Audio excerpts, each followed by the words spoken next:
So, Microsoft buys Bethesda and media goes full-blown damage control. Let's talk about this. Mistakes were definitely made. Slim! Y'all know what day it is? It's bath day.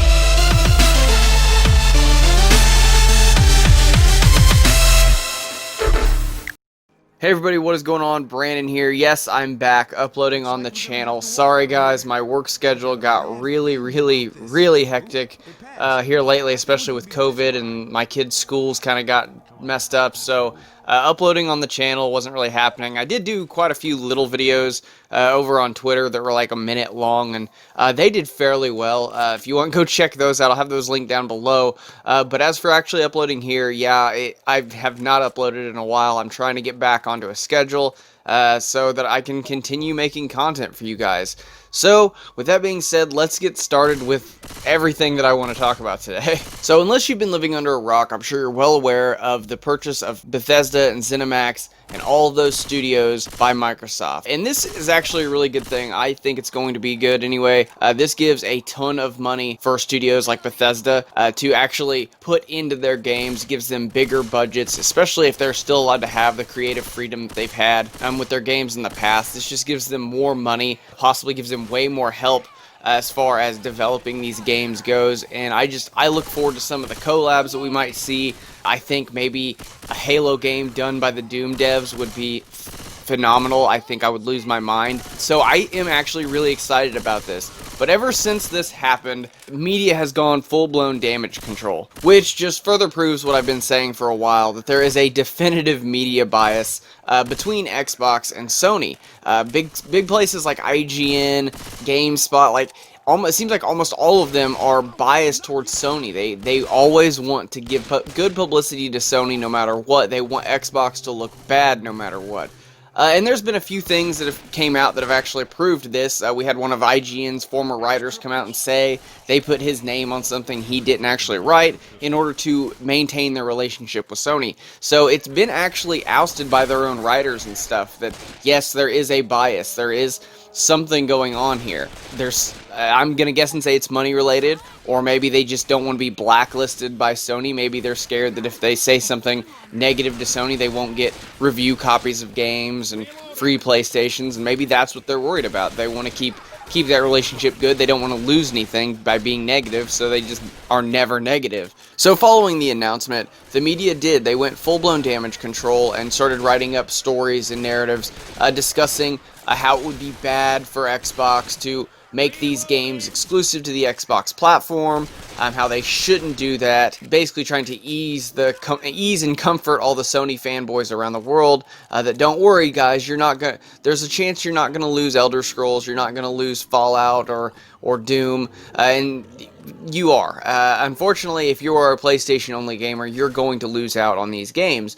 If you want to play them, you're gonna have to either get Game Pass on your phone, get an Xbox, or get a PC. It's been made very clear by Aaron Greenberg, and it's been heavily implied by Phil Spencer himself in the following interview after the announcement, that these games are going to be for the Xbox ecosystem. That doesn't mean you can't play them. If you want to spend $15 a month, you can play them on your phone. But you're going to be in the Xbox ecosystem. It's not coming to PlayStation. And then you had social media personalities like Lana Pierce. She came out and she had said that she hoped that Microsoft would make these games exclusives, and she got attacked for this. In fact, she actually received some pretty nasty messages, which is way too far. That's crossing a line, attacking somebody like that just because they said this. Her reasoning actually wasn't bad. It was that she didn't want somebody that was stuck on PlayStation, couldn't afford another console, to have to buy another console or pay for something else to play these games, which I actually agree with that point. If anybody goes through my videos, I've been saying that for years. My problem with this is that the shoe was not on this foot when PlayStation's been doing this for the last several years, Alana. So yeah, while I don't condone the nasty messages, those were crossing a line. I gotta say, it does not make a lot of sense to see these media personalities be so against exclusivity now, when they've not said a thing about it for the last several years. Sony has been doing this. Everybody's been doing it, but Sony to an extreme amount. I mean, Spider-Man, guys. Spider-Man, an exclusive to only one platform. To me, that is just wrong on so many different levels. And to take it a step further, Iron Man VR. Why did nobody else come out and speak out against this? This is even bigger crock of shit than Spider-Man. HMDs, VR headsets, they're expensive. They're not cheap. If you've got a $300, $400 Oculus, or a $300, $400 Vive, or a $1,200 Index, why should you then have to go buy a $300 PSVR and a PlayStation if you don't already have it? That's a $700 paywall for one title.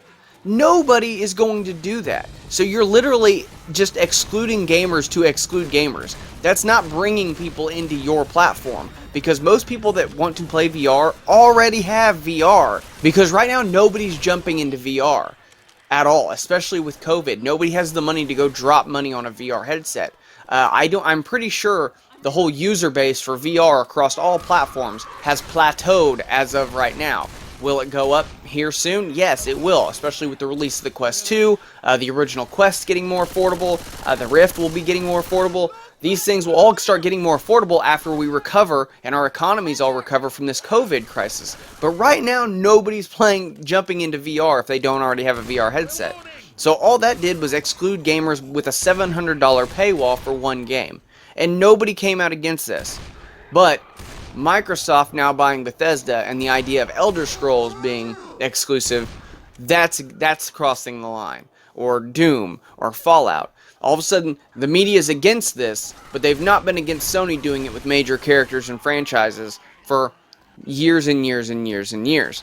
And they're on full-blown damage control now. But guys, I hate to say it, there's no way to damage control the giant colossal failure that is this PlayStation 5's launch. Let's face facts here. If you have not seen the giant glaring red flags that are popping up around this launch, then I need you to go see a doctor, because you may be suffering from mental illness. This is ridiculous. Look at all the listings for the PlayStation 5 games. They are all more expensive than their PC and Xbox counterparts. Why?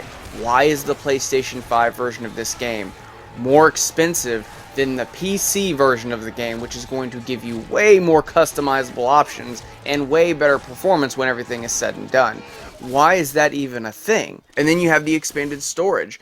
What drives are going to be compatible? When are they going to be available? Where do they go in the fucking system? I mean, you've not talked about anything as far as upgrading the expanded storage. And you only give us 825 gigs of storage anyway. So what the hell? After the OS is taken out of that, we're probably only going to be left with like 650, 700 gigs of usable storage, and we have no way to expand upon that.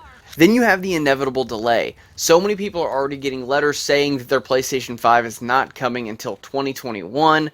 We've not seen anybody actually with a console besides Travis Scott. He's the only and he showed a box of it. He didn't actually show the PlayStation. So we don't even know if he actually has one. No tech professionals have gotten one. Keep in mind, Digital Foundry, multiple tech YouTubers, journalists have already been playing with the Series X. They've already been releasing stuff online about the Series X performance, the enhanced backwards compatibility, even without any patches. These games getting double the frame rates they were getting on the One X. This is amazing. We're actually getting stuff about the console. We're seeing people with the console, hands-on impressions. We've not seen anything with the PlayStation 5. We've seen nothing. And then you have the imaginary digital edition that just doesn't exist. Remember how they promised everybody a cheaper PlayStation 5 that didn't have a disc drive, and then they lured everybody in, and then no stores had them available for pre-order at all? They all had zero. So it doesn't exist. It is a fictitious thing. They might have made a couple of them for promo reasons, but they didn't make enough of them for mass production. It was literally a bait and switch to get you into the stores to buy the one with the disc drive. And now it's looking like the ones with the disc drive you're still not going to get till 2021. Then you have the Bloomberg reports. The Bloomberg reports, which came out and said there was 50% yield on the chips, and that they were having hardware failure, and that they weren't going to be able to make enough units for launch. And then Sony's like, oh no, everything's okay, but they said that after their stocks took a giant tank. So guess what? If I'm running a multi-million-dollar company and my stocks tank a tank, yeah, I might come out and fib a little bit to keep my stocks from dropping anymore. That is my entire net worth. So I'd kind of like that not to happen. But And then the Sony fanboy, oh, well, Sony said it's okay. Yeah, because they've been real honest up to this point, haven't they?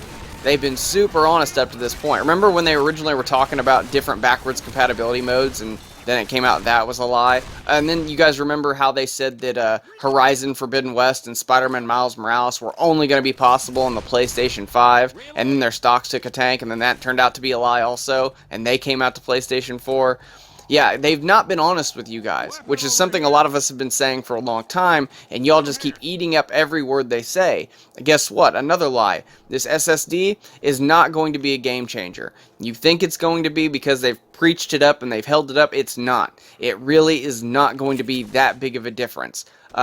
We're not going to see any devs taking advantage of that kind of bandwidth in the next 8 years or so. It's just not going to happen. You don't go from optimizing games on a 100 megabit per second drive for 30 plus years at up to 5.5 gigs with 17 gigs uncompressed. That's not going to happen. It's not going to happen. It's going to be several years before we're even needing that kind of bandwidth in real time. Real-time asset streaming just isn't there yet. We're not there yet for that need of bandwidth. We're not. I hate to break it to you, but yes, it's going to help load times. Yeah, it's going to be pretty cool to have games load in faster. But other than that, when it comes to real time, it's not going to happen. And for everybody that's like, oh, but Ratchet and Clank, the instant world jump, guys, chill out on that, okay? There's a lot of smoke and mirrors when it comes to the Ratchet and Clank world jump. 1, the portal is a loading screen. 2, every world that it showed them jump into almost near instantly didn't have a whole lot there to render in. It was pretty much a platform of some sort, a few dynamic enemies, and a few items. You'll notice the platforms were usually a wood dock or a set of glass windows like you're going down a building, and that in the distance is a parallax backdrop. That's not real. That's not something that's rendered in. It's basically an image that moves and is far enough away where you can't see detail, so you can't tell that it's not really rendered in. That won't render in until you get closer to it, and then it cuts off. There's not a whole lot there. No Man's Sky, when you fly into a space station, that does the exact same thing. As you're flying into that space station, that is a loading screen. Once you park and you sit down, it has loaded in everything that you see. The world jump, yes, it's impressive, but it is not as impressive as you were led to believe. So guys, chill out. But back to my point, yes, all kinds of red flags when it comes to the PlayStation 5's launch. And if you've not seen that, if you've not noticed that, I'm sorry, but yeah, you need to open your eyes a little bit and realize this has not been a smooth launch so far. It's not going to be a smooth launch. It's looking like nobody's getting their consoles till 2021. It's definitely looking bad for this launch, and you don't need to damage control it. Embrace it. Look forward and look to see what's going to possibly come out into the future, and stop whining about everything when it comes to PlayStation, because it's not going good this time around. It didn't go good for the launch of the Xbox One. They went through this whole thing, so suck it up. Nobody was whining and stuff when Xbox One was going through all this. So just stop damage controlling. I'm sure Sony will be fine. They'll correct the problems. And when the PlayStation 5 Pro comes out, I'm sure things will be turned around enough to where we'll have a good competition between both consoles. But until then, just stop, let Xbox have this win, and stop damage controlling everything for Sony. You don't owe them anything. But guys, that's all the time I got for this one. If you like this video and you want some more, please click the red subscribe button. If you want to know anytime Nathan or I upload videos, please do us a favor and ding that bell icon, so we'll be sure YouTube sends you notifications out. But thank you guys so much for watching, and we will see you guys next time. Hey guys, hope you enjoyed the video. If you like it, please do us a favor and mash that thumbs up button. Unless, of course, you're one of the easily offended snowflakes and you've already mashed that dislike button. I know you did.